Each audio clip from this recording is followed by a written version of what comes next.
How is gaining stand-up comedy experience affecting your approach to who you want to be on stage?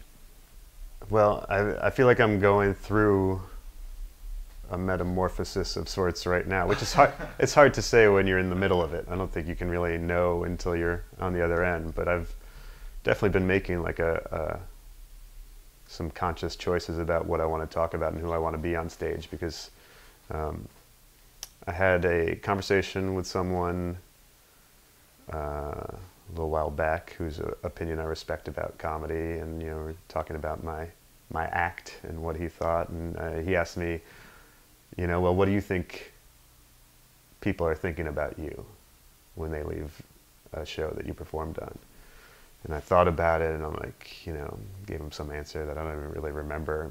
And he goes, "No, you're wrong." I'm like, "Okay, what are they thinking?" He's like, "They're not thinking anything. They're not. You didn't leave them with a part of you that they're gonna remember as that's who that was. That in a way."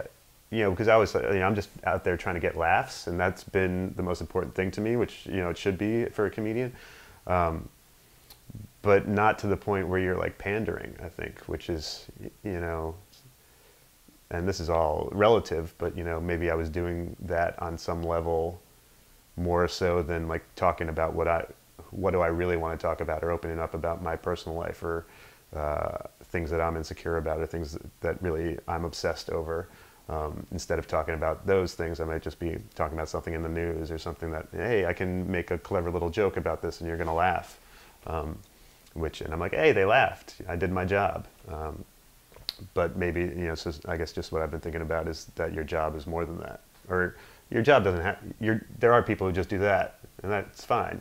But I think my goal is, I want to be going deeper than that if I can. And that's a choice that I have to make, and then I have to recognize that might come with a loss of that laughs as frequently, or as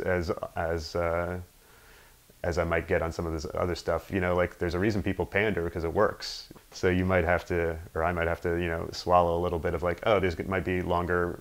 If I tell a story that's about like, someone close to me dying, or something that, personal that I've really been thinking about a lot lately, and there's longer gaps between laughs there, that might be okay if I'm talking about something that people are like on the edge of their seat and really interested in, and like I've been touched by things like that in my life, and it's good to hear someone else talking about that.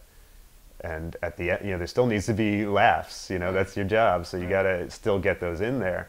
But if you can get those in there, and then also like have people be like, wow, that was like a thing that, I had someone in my life that happened to, or I've felt that way.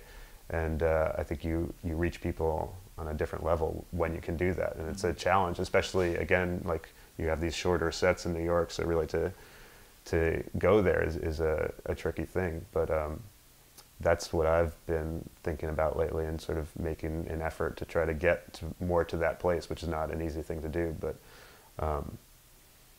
I think if you can get there, then you're creating something a little bit deeper. And when you have that deeper connection, that answers that. What do people think of you when they leave? I think then they have an answer to that question.